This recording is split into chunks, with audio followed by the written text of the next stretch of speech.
Alam mo na kung saan ka ma-deploy. Hindi pa ba? Mamaya pa lang po.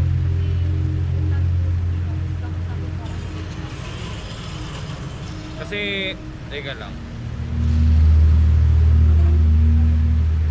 Sige, makikita ko naman yan eh. Kasi dito sa monumento kasi, maraming mga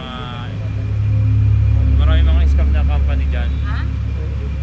Ngayon, kapag hindi mo pa alam kung saan ka ma-deploy, hindi mo pa alam kung Pwede mga rin job kasi- offer mo. Ganon. Tapos may medical ka na. Kasi may scam yan. Kasi ako dati, nung nag-start din ako magtrabaho, first time ko magtrabaho, nadali din ako dyan sa monumento. Kasi malapit ako dyan eh. Malapit ako dyan nakatira eh. Siyempre, wala pa ako masyadong alam. Bata-bata pa ako noon. Nag-apply ako noon, tapos in-interview ako. Tapos sabi, medical daw. Siyempre, wala naman ako masyadong alam. Di medical, 800 plus ata yung medical ko noon. Tapos pagtapos ng medical, wala. Hindi ka na ano eh. Kumbaga yung medical, yung pinag-medikalan, nakuntsaba nila yun. Tapos lahat ng mga walang masyadong alam, nag-medical nila agad. Kahit wala pang job offer, hindi ko alam kung saan ko na-deploy, kung magkano yung sahod ko, mga ganon. A few moments later. Ang tinuturo ay dito. Tanong natin dito. Mukhang ito nga ate.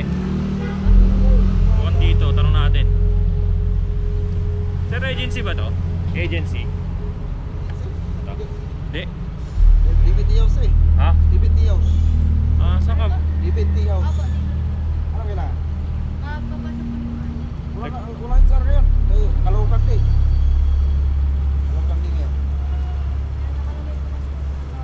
May, Balik lang kayo sa Hercules. may appointment po kasi siya eh. Walang ano ngayon eh. Walang sar. Hindi Bukas, ka- ano din bukas? Hindi ka pwedeng Chief, iiwan na lang muna dyan. Kasi malayo pa pinanggalingan ito eh. Nakalagay kasi dun sa letter niya, Balik lang kayo sa Hercules. ngayong araw. Sinabihan ko ha. Hindi siya na-update na Caloocan Day pala. Eh, galing pa sa ano to, Bikutan. A few moments later.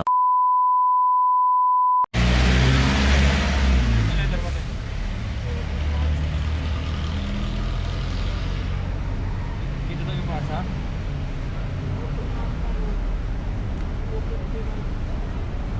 Ito nga ah. Oh, bigay niya. Human Resources Services. Ah, ito yung agency mo. Ah, dapat yun na lang pala ang contact mo na nandun. Kaso kahit iwan din yan ngayon, pabalik ka rin sa sa Hercules. A few moments later. Ano tayo? Makahuli tayo rito eh.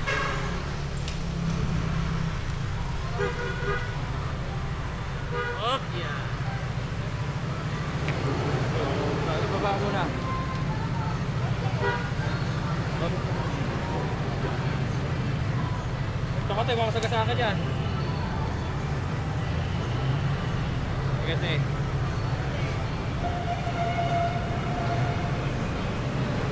Okay lang tayo, naka-vlog tayo eh. Ano kasi ko, vlogger, meron akong 51 million. Dadya ka lang.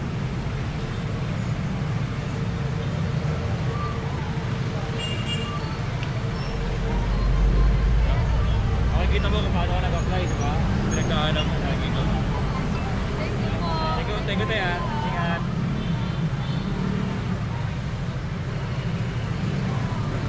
Thank you tayo.